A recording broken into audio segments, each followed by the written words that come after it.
El chasquido metálico resonó de forma definitiva. Estaba sola de nuevo, pero esta vez la soledad no se percibía vacía. El alambre oscuro pendiendo del muro fue el límite de mi tolerancia y el principio de mi revelación. Me llamo Clara, tengo 70 años, soy archivera retirada y soberana completa de estos muros. Mi nuera piensa que soy una anciana desinformada que se desgasta frente al televisor, pero pasó por alto un dato fundamental: yo liquido la luz que un instante consagrado, sencillo, íntimo.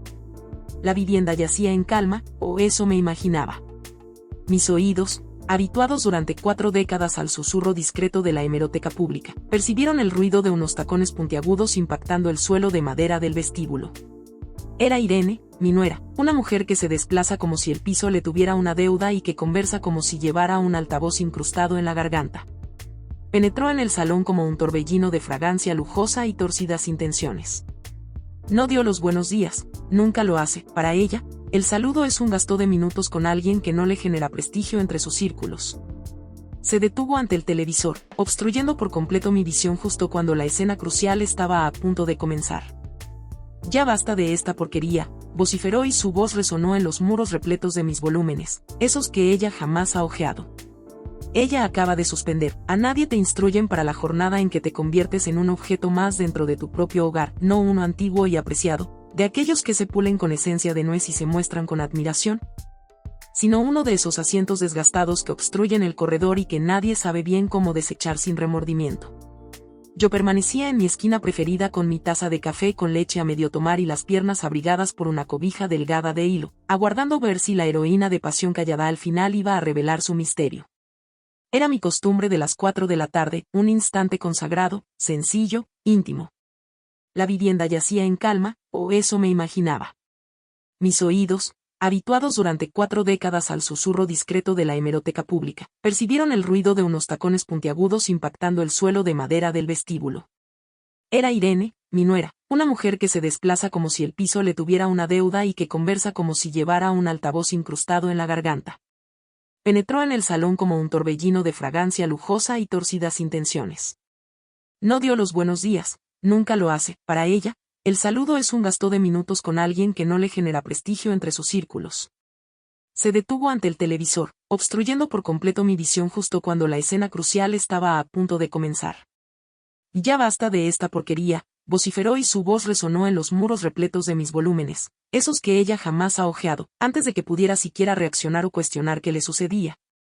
Irene se inclinó con una destreza que empleaba más para la escenificación que para las labores y, con un jalón brusco, agresivo, desprendió el conector del aparato. No lo retiró con delicadeza, lo arrancó. Oí la fractura del aislante y presencié cómo la imagen en la pantalla se transformaba en una tormenta gris de interferencia antes de extinguirse totalmente. El televisor quedó silencioso, oscuro, sin vida. Me quedé con la taza suspendida, sintiendo como el vapor cálido me humedecía la nariz. Mi corazón comenzó a latir con fuerza, no por temor, sino por una combinación de estupor y una humillación tan penetrante, que me crispó las entrañas. «En este hogar consumimos contenido culto», Clara, afirmó empleando mi nombre como si fuera una ofensa. «Sin él, doña, sin él, señora, ni siquiera un hipócrita, madre». Estoy cansada de llegar y oír esos berridos de comadre en la pantalla.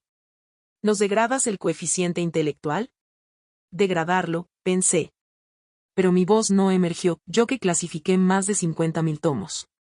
Yo que sugerí lecturas a 3 generaciones de alumnos. Yo que soy capaz de declamar a Adriana Mistral de corazón y aclarar la distinción entre el realismo onírico y lo real asombroso. Yo estaba siendo aleccionada sobre el intelecto por una mujer que cree que la erudición consiste en compartir citas mal atribuidas en sus perfiles virtuales y adquirir mobiliario minimalista que nadie puede ocupar. En ese instante, la puerta de entrada volvió a abrirse. Era Miguel, mi hijo, mi niño, el pequeño al que le enseñé a anudarse las agujetas y a honrar a los mayores. Penetró con su portafolios de cuero artificial, luciendo esa mueca de fatiga constante que emplea como coraza. Vio a su esposa con el conector en la mano, respirando entrecortadamente como si acabara de rescatar al planeta de una catástrofe atómica, y después dirigió su mirada hacia mí, inmóvil en el diván. Aguardé. Juro por el recuerdo de mi difunto compañero que aguardé. Esperaba que exclamara: «Irene, ¿qué estás haciendo? Respeta a mi progenitora». Aguardé que le recordara que esta es mi vivienda. Que ellos permanecen aquí porque perdieron su apartamento hace 2 años por decisiones financieras desacertadas y yo les extendí las puertas para que no tuvieran que pernoctar en la calle. Aguardé una señal, una palabra. Una expresión de disculpa, pero Miguel hizo algo peor que alzar la voz. Miguel esbozó una sonrisa débil, condescendiente, pusilánime, y después batió palmas. Bravo, cariño, pronunció él dejando la cartera en el suelo. Ya era momento de imponer disciplina. Este televisor todo el día entontece el ambiente. Requerimos energías fructíferas. Los aplausos de mi hijo fueron el sonido más desgarrador que he escuchado en mi existencia. Más desgarrador que el dictamen de mi reumatismo, más desgarrador que el portazo al cerrarse cuando mi esposo partió al hospital para no regresar, era el sonido de la deslealtad total. Aplaudía la humillación de su progenitora para congraciarse con la mujer que regula incluso el aire que él inhala. Yo permanecí callada en el diván. No derramé lágrimas. Las archiveras aprendemos a mantener la calma ante el ruido superfluo. Coloqué la taza sobre la mesita auxiliar con cuidado, asegurándome de no producir el más mínimo sonido. El salvamanteles de corcho recibió la porcelana suavemente. Bueno, voy a preparar un té verde ecológico, anunció Irene, arrojando el cable dañado al suelo como si fuera la piel desechada de una serpiente. Y tú, Clara, deberías leer algo sobre finanzas o asuntos públicos. Quizás así comprendas por qué el mundo está en este estado y dejes de habitar en la ensoñación. Pasaron junto a mí como si yo fuera transparente. Se dirigieron a la cocina. Esa cocina que yo proyecté hace 30 años con sus azulejos artesanales que seleccioné uno a uno. Oí cómo abrían mi refrigerador, cómo utilizaban mi tetera. Cómo se reían. Se reían con esa complicidad de aquellos que piensan haber ganado una contienda contra un adversario inerme. Continué contemplando la pantalla negra del televisor. En el reflejo sombrío percibí mi contorno. Una mujer con el cabello blanco recogido en un moño perfecto. Ataviada con una blusa de hilo color marfil. No observé a una damnificada. Observé a una mujer que había cometido el yerro de ser excesivamente magnánima. Durante 2 años había soportado sus insinuaciones. Esta casa es demasiado extensa para una sola persona. Decían. Estos muebles anticuados atrapan polvo y causan alergias. Deberías vender y mudarte a un sitio más asistido. Habían ido colonizando territorios. Primero la alcoba para visitas, luego el gabinete donde yo habían reemplazado las cortinas transformándolo en una oficina de proyectos que siempre años porque atraían insectos y yo lo había consentido. Lo había consentido por afecto hacia Miguel, pensando que era un ciclo, que precisaban auxilio. Pero el conector dañado en el suelo me revelaba que no era un ciclo, era una toma de posesión. Y yo era el dominio a ser dominado y finalmente desechado. El crepúsculo avanzó y el salón se colmó de oscuridad.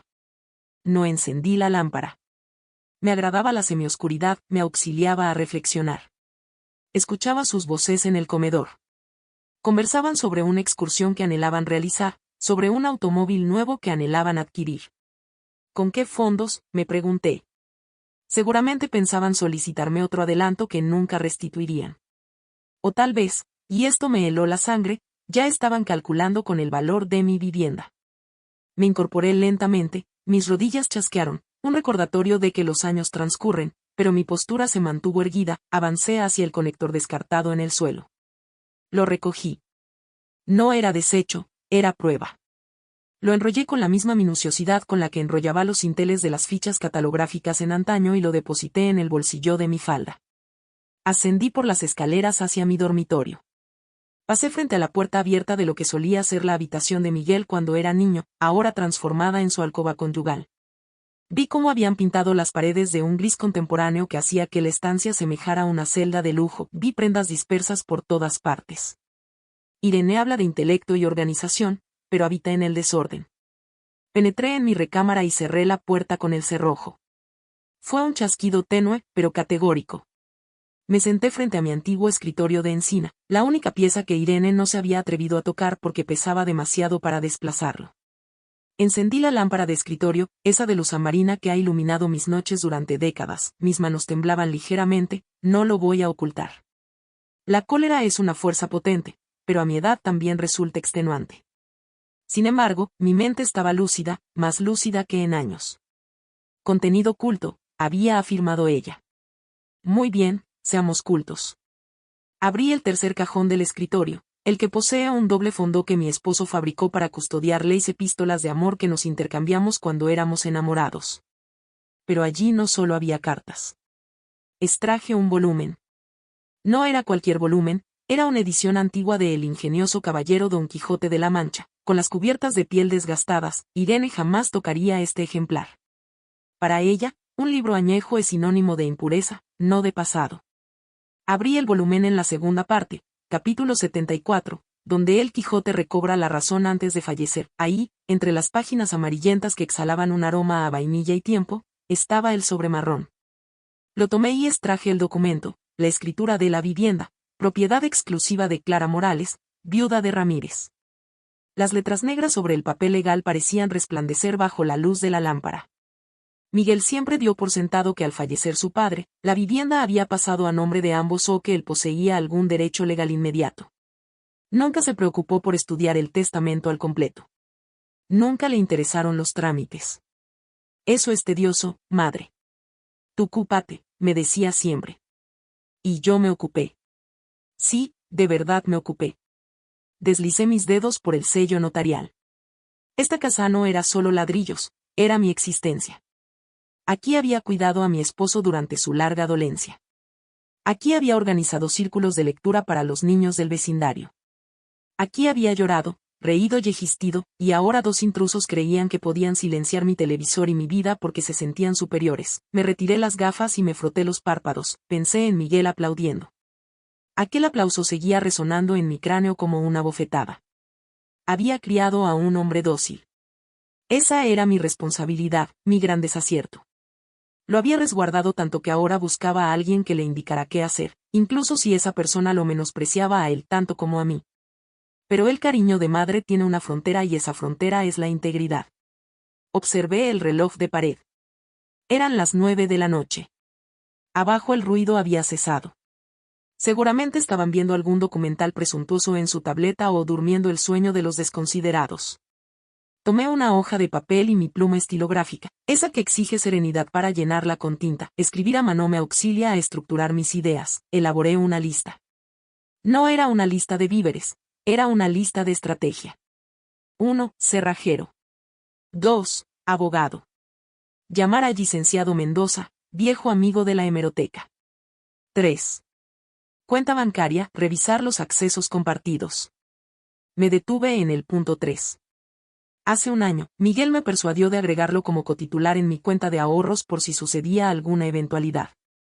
La única eventualidad que había sucedido era el estilo de vida de Irene. Mañana eso finalizaría. Me acosté en mi lecho, pero no logré dormir de inmediato. Contemplaba el techo siguiendo las fisuras invisibles en la pintura. Sentí una serenidad singular. Durante meses me había sentido diminuta, arrinconada. Temerosa de molestar, había transitado de puntillas en mi propio hogar para no desatar la furia de Irene o el desdén de Miguel, pero el acto de violencia de hoy, ese conector arrancado, había quebrado también el temor. Ellos creían que la televisión era mi único pasatiempo, mi único nexo con el mundo exterior.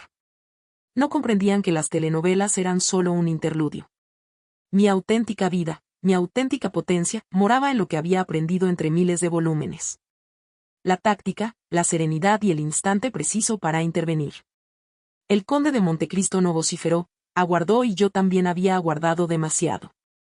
A la mañana siguiente me levanté antes que ellos, oí sus despertadores, sus duchas precipitadas, sus lamentos matinales sobre la congestión vial y la labor. Permanezco en mi dormitorio hasta que percibí el portazo final y el motor del automóvil distanciándose. Descendí las escaleras, la vivienda estaba en calma, pero esta vez era una calma distinta. No era una calma de aislamiento, sino de expectación. Fui al salón. El televisor continuaba silencioso con el conector dañado pendiendo melancólicamente. Lo miré y sonreí. No te inquietes, le murmuré al aparato. Pronto vamos a presenciar lo que deseemos. Fui a la cocina. Me preparé un café bien cargado, negro y sin endulzante, como me agrada y como Irene afirma que es ponzoña para los nervios. Lo tomé de pie, mirando hacia el jardín que ellos habían desatendido. Luego caminé hacia el teléfono fijo, ese aparato arcaico que ellos querían desechar porque ya nadie emplea líneas fijas. Marqué el número que había localizado en mi antigua agenda de papel. Servicio de cerrajería El Custodio.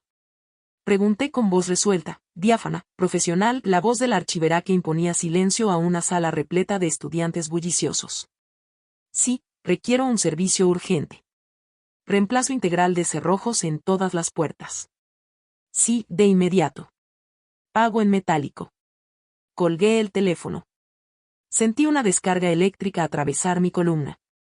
No era temor, era potestad. Me senté en el sillón, esta vez sin activar la televisión. No la precisaba. El drama real estaba a punto de iniciar y yo poseía el mejor asiento de la casa.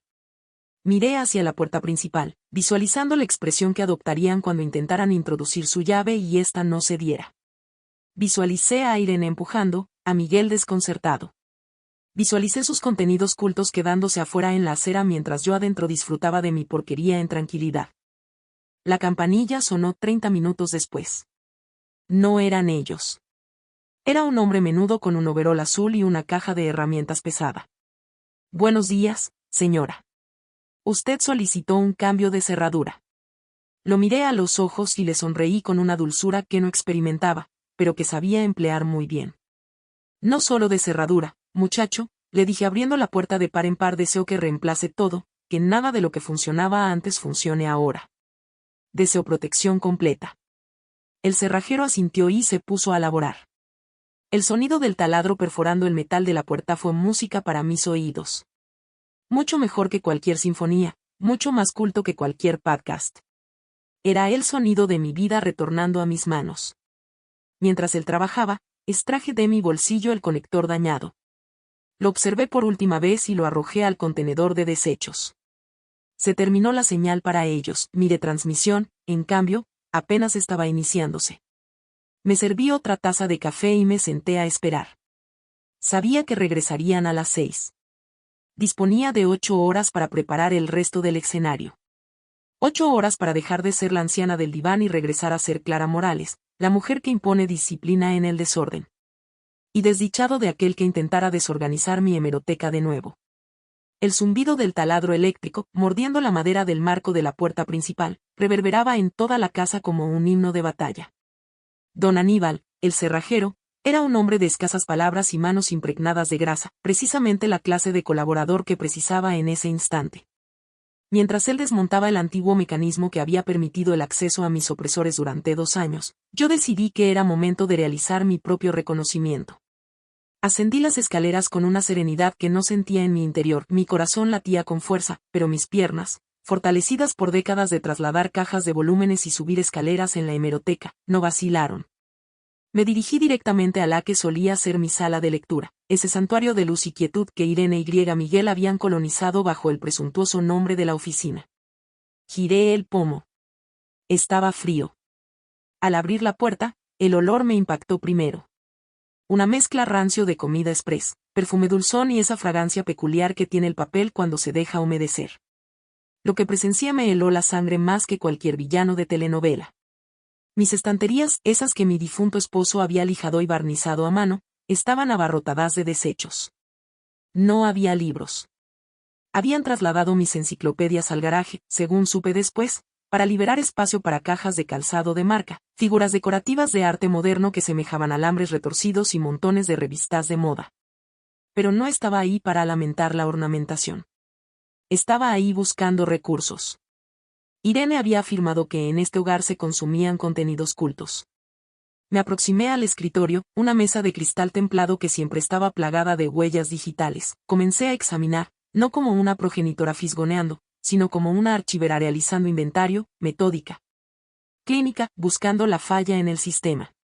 Desplacé una caja de pizza vacía y localicé una pila de correspondencia sin abrir. La mayoría estaba a nombre de Miguel, pero mezclaba entre los estados de cuenta de sus tarjetas de crédito. Percibí algo que hizo que se me cortara la respiración. Un sobre blanco con el logotipo del banco dirigido a mí. Señora Clara Morales, mis manos, que han pasado miles de páginas con delicadeza, desgarraron el sobre con violencia. Era un extracto de cuenta de una tarjeta de crédito platino, una tarjeta que yo jamás solicité. Una tarjeta que yo no sabía que existía. Mis ojos recorrieron la lista de transacciones y sentí un vértigo repentino, obligándome a apoyarme en el borde del escritorio. Restaurante La Cúpula, 3,500, Boutique Versalles, 8,200, espacio 4,000, tecnología global 15,000. La lista proseguía, acumulaba casi 80,000 pesos en un solo mes. Al final de la hoja percibí la fecha de emisión. Hacía 6 meses. Habían estado interceptando mi correspondencia. Habían falsificado mi rúbrica. Mi hijo, mi propia sangre. El niño al que le enseñé que sustraer un lápiz era una falta. Me estaba sustrayendo la ancianidad para financiar los caprichos de una mujer que me menospreciaba. Me dejé caer en la silla giratoria de Irene. El cuero sintético rechinó bajo mi peso. Observé alrededor de esa estancia desordenada y sentí una oleada de náuseas. No era solo el dinero, era la burla, la absoluta carencia de consideración. Mientras ellos comían en restaurantes exclusivos y adquirían prendas que no precisaban, me regañaban si dejaba una lámpara encendida para economizar, mientras Irene me vociferaba por ver mis telenovelas. Ella vivía una fantasía de millonaria costeada con mis bienes. Contenido oculto, susurré con amargura, la ironía era tan densa que se podía cortar con un cuchillo.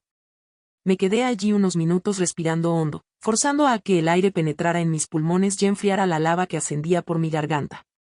Durante años me habían tratado como si mi intelecto se hubiera secado junto con mi dermis, me miraban con esa condescendencia insoportable, explicándome asuntos elementales con lentitud. Como si yo no comprendiera cómo funciona el mundo. Madre, tú no comprendes sobre finanzas contemporáneas, me decía Miguel. Clara, el mundo ha evolucionado. Ya no es como en tu época, afirmaba Irene, tenían razón. El mundo había evolucionado, en mi época la lealtad valía algo. En mi época uno no sustraía a su progenitora, pero se olvidaron de algo fundamental. Yo pasé 40 años organizando el conocimiento humano. Sé cómo categorizar, sé cómo indagar y, sobre todo, sé cómo localizar lo que está extraviado o oculto. Me incorporé y continué explorando. En el cajón del escritorio encontré una agenda de Irene. La abrí al azar. Su caligrafía era grande, redonda, infantil.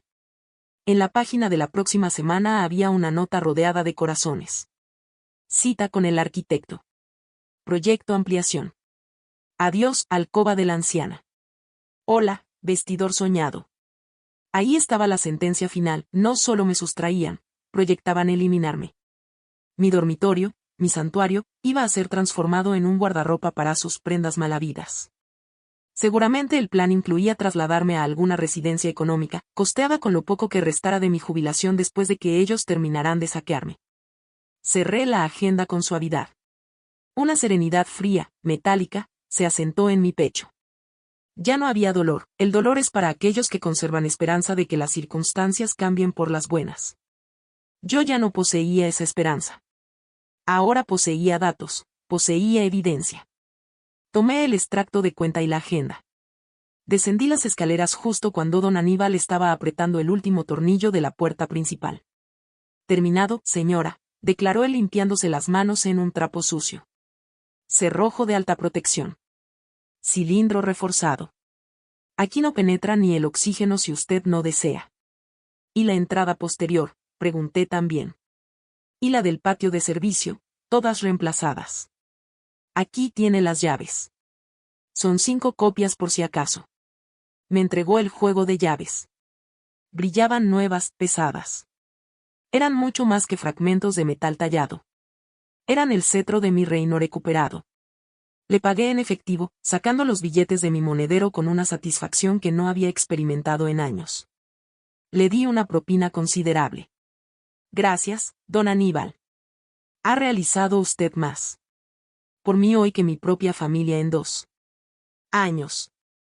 El hombre me miró, percibió quizás el destello severo en mis ojos y solo asintió.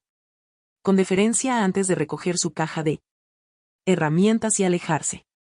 Cerré la puerta tras él y accioné el pestillo. El chasquido metálico resonó de forma definitiva. Estaba sola de nuevo, pero esta vez la soledad no se percibía vacía, se percibía colmada de posibilidades. Fui a la cocina y me serví un vaso de agua. Miré el reloj, eran las 11 de la mañana. Disponía de tiempo. Mi mente de archivera comenzó a clasificar los pasos a seguir. Primero, el banco. Debía acudir personalmente. No podía llamar por teléfono. Necesitaba que me vieran, que vieran a la titular de la cuenta viva y colérica. Necesitaba repudiar esos cargos y congelar esa tarjeta inmediatamente y de paso revocaré el acceso de Miguel a mi cuenta de ahorros para eventualidades. Había declarado él, pues bien, la eventualidad había arribado. Segundo, la evidencia. No iba a enfrentarlos con alaridos. Eso es lo que haría una comadre, como dice Irene, yo iba a enfrentarlos con pruebas. Iba a realizar copias de todo. Tercero, el equipaje. Ascendí a su dormitorio, esa cueva gris y desordenada. Extraje 2 maletas grandes que ellos almacenaban en el armario. Eran maletas costosas, por supuesto. Comencé a llenarlas. No, con precisión. No doblé nada. Arrojé la ropa de Irene, sus zapatos de tacón, sus cremas, sus planchas para el cabello, arrojé los trajes de Miguel, sus corbatas, sus videojuegos. Mientras precipitaba sus pertenencias a las maletas, me observé en el espejo del tocador, una mujer mayor con el cabello blanco y un vestido sencillo de hogar. Pero mis ojos no eran los de una anciana vulnerable, eran los ojos de una mujer que ha emergido de un largo sopor. Eran los ojos de alguien que ha estudiado el arte de la guerra y el conde de Montecristo suficientes ocasiones como para comprender que la reivindicación se ofrece mejor cuando uno posee el dominio total del terreno. Llené 4 maletas, las cerré a la fuerza, las deslicé hasta el corredor y luego una por una las transporté por las escaleras. Pesaban, por supuesto que pesaban, pero la adrenalina es un combustible maravilloso. Las dejé en el vestíbulo, alineadas como soldados derrotados, luego fui a mi hemeroteca. Extraje una hoja de papel satinado blanco inmaculado, tomé un rotulador negro grueso, escribí un mensaje. No fue extenso, no requería hacerlo. La buena literatura es concisa. Pegué el papel en la puerta principal por la parte interior, visible a través del pequeño vidrio lateral que ellos solían observar antes de abrir. Me senté en mi sillón frente al televisor apagado con su conector dañado, pendiendo todavía como testigo del delito. Pero ya no me sentía afligida por mi telenovela interrumpida. Mi propia historia se había tornado mucho más interesante. Miré las llaves nuevas en mi mano, acariciando los bordes dentados con el pulgar. Visualicé el instante en que Miguel intentara introducir su llave vieja. Visualicé la perplejidad, la forcejeo, la incredulidad. Visualicé a Irene resoplando, indignada porque su llave cultivada ya no funcionaba en la casa de la anciana insensata. Todo estaba preparado. El escenario estaba dispuesto. Los actores principales estaban por arribar a su acto final, solo que esta vez el libreto lo había redactado yo. El teléfono sonó. Era el banco confirmando una transacción sospechosa que acababa de intentar realizarse. Señora Morales, intentan efectuar un cargo de 3.000 en una tienda de vinos y licores. ¿Autoriza usted esto? Sonreí. Una sonrisa fría que no alcanzó mis ojos. No, no autorizo nada, dije, y cada palabra cayó como un sello de plomo sobre la línea. Y a partir de este momento, todas las autorizaciones anteriores están revocadas. Solicito una cita de inmediato con el director de la sucursal para presentar una denuncia formal por fraude. Colgué con la calma de quien acaba de cerrar un capítulo definitivo. Afuera, el sol de la tarde empezaba a inclinarse, tejiendo una luz ámbar y alargada que se filtraba por las persianas, dibujando franjas de polvo danzante en el aire silencioso de la sala. Los vi llegar desde mi atalaya en la ventana, cargados con bolsas lustrosas de tiendas caras, envueltos aún en la burbuja de su día perfecto. Primero fue Miguel, con su expresión distraída. Introdujo la llave, pero el cilindro no cedió. Su ceño se frunció en una confusión genuina. Intentó de nuevo, con más fuerza, torpemente. Observé cómo la incredulidad nublaba sus ojos, como una chispa de pánico empezaba a encenderse cuando probó la perilla y encontró la puerta firmemente bloqueada. Entonces, Irene se acercó, impaciente, y empujó a un lado. Sus dedos, cargados de anillos, forcejearon con el metal inamovible. Fue entonces cuando su mirada se alzó y encontró la nota que había pegado en el interior del vidrio lateral. La leí con ellos, desde mi escondite, el préstamo ha terminado. Sus pertenencias están en la puerta de servicio. El conserje, mi abogado, el licenciado Mendoza, les dará las nuevas direcciones. Una corresponde al asilo municipal para indigentes, la otra a la oficina del fiscal por los cargos de usurpación, fraude y falsificación. La transmisión, esta, la verdadera, ahora comienza. Tengan un día inteligente. No abrí la puerta. No pronuncié una sola palabra más. Me senté en la penumbra victoriosa de mi salón, con las llaves nuevas frías en mi puño, y escuché. Escuché el murmullo aturdido, los golpes sordos que se convirtieron en puñetazos impotentes, los gritos ahogados que se desvanecieron en el crepúsculo. Un silencio nuevo, profundo y propio, descendió sobre las 4 paredes. Era el sonido de mi vida, reconquistada página a página, y el primer capítulo de mi vejez, escrito por fin en mis propios términos.